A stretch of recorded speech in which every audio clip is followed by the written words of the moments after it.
the great sages and gurus, when they write something, even if it's wrong, it's right.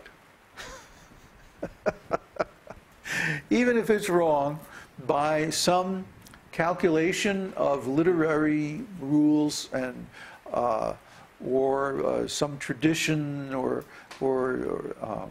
some standard that may exist either now or at a different time. Whatever they write, just leave it alone. It's not yours to change. If you think that things should be different, you write a commentary and put your name on it. Huh? I wrote my own commentary on Vedānta-sūtra, and I put my name on it. Yes, it was based on Baladev Vidyabhushan's commentary, but I added some information to make it easier for the contemporary reader to understand the context of a lot of the things that Baladev said. So I didn't say, this is Baladev's commentary. No, I said, this is my commentary, because I added some information. I changed a few things that I thought were confusing. I didn't change the meaning, but I added more information to help the reader understand the meaning. You see? But I didn't try to pass it off as Baladev's work. I didn't put words in Baladev's mouth that he didn't write. See? I took my work and I added it to Baladev, and actually in many cases I didn't change even one word of Baladev's commentary where it was clear and easy to understand in the context of today's world. But where he was referencing obscure, well, what are to us today are obscure contexts, like the Upanishads and like that, I thought it was wise to introduce additional content, like extended quotes from the Upanishads and so on like that. So I did. But I put my name on it. I took responsibility. If there's any defects in that commentary, they're only mine. They're not Baladev's. So I should take the responsibility for that. I shouldn't try to pass it off on him. So now if these editors changing Prabhupada's books make any mistakes, or if they change the meaning in a way that's not pleasing to Krishna, but they're not taking responsibility for it. They're trying to say this is Prabhupada's book. But it's not Prabhupada's book. Because Prabhupada is no longer here to approve their editorial changes. See, even in the book, the ordinary world of academic literature, or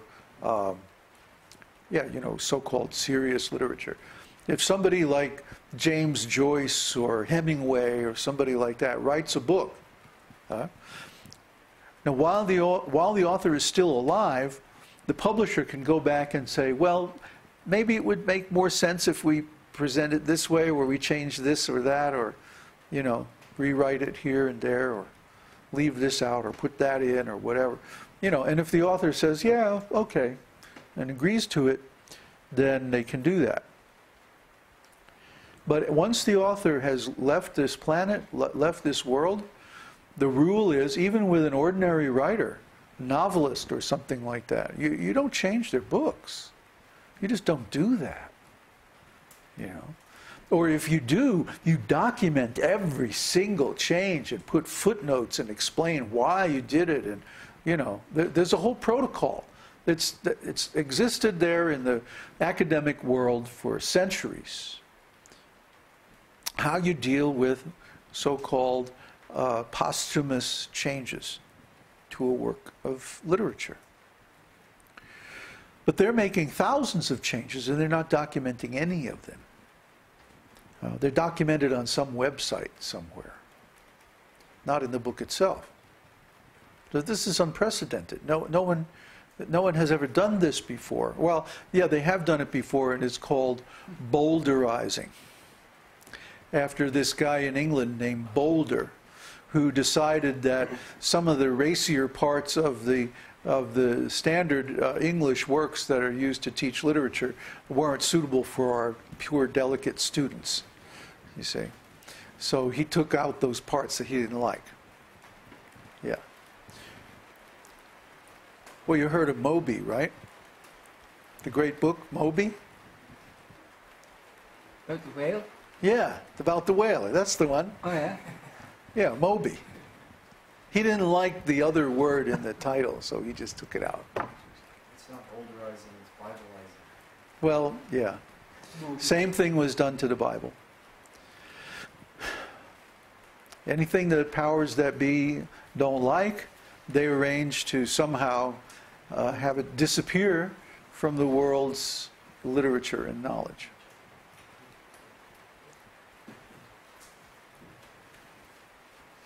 So we don't believe in that. We don't accept that. We think that people should have access to the complete knowledge, and then let them make up their minds what they accept and what they reject. Huh? I mean, after all, it's their mind. Huh? So why don't we give them the authority to determine what they're going to accept in their own mind? See? We recognize that every living entity is an independent, separate, individual consciousness, and is the master of the field of activities, which is the body and the mind that they inhabit. Okay? We recognize the sovereignty of the individual soul, the living entity, over his own consciousness. And we support the right of every living being to make up his own mind. In other words, we don't believe in coercing people to think a certain way, to act a certain way, to believe or practice a certain path or a certain viewpoint on life or anything like that. Huh? I guess we're really old-fashioned. But we feel this is this point of view, this style, this approach has much more integrity than trying to decide for others what they should have in their minds, what they should think, what they should be able to read. I'll never forget one time I was approached by these Scientologists. And of course, they were trying to get me, you know how they always do. They try to get you to come down for a personality test and all this stuff.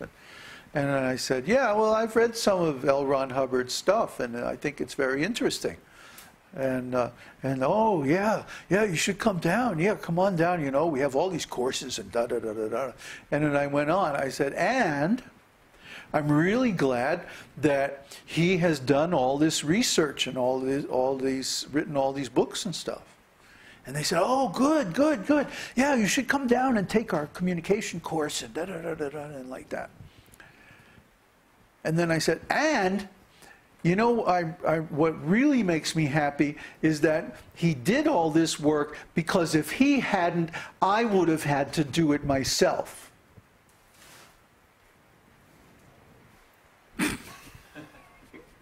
And the Scientologist, he turned white. Huh? He was a Latino guy. This was in Miami. And the guy turned white, and he goes, "You can't think that."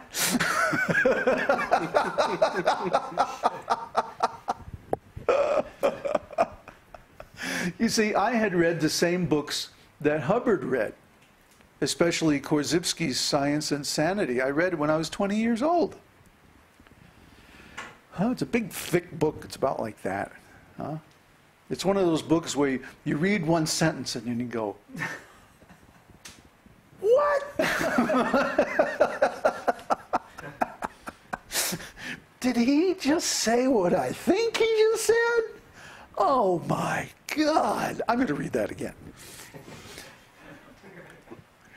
And then you go, I mean, it's like every page is like that. And it's got these big, thick, meaty paragraphs, you know, like half a page long, one paragraph. and all these diagrams that look like they're from outer space or something. It's a really cool book. So I had read this book, and Hubbard had used this theory, or parts of it, to put together some of his ideas and processes and stuff like that. And other people took the same information and they used it to develop neurolinguistic programming and disciplines like that. So I thought this was really cool stuff. This is great. So if I hadn't come across that information, if I hadn't known the power of meaning and the power of words, the power of words is that it can actually shape consciousness. Is actually the power of ontology. So Korzybski was really the first work of ontology that I read, way back when I was 20 years old.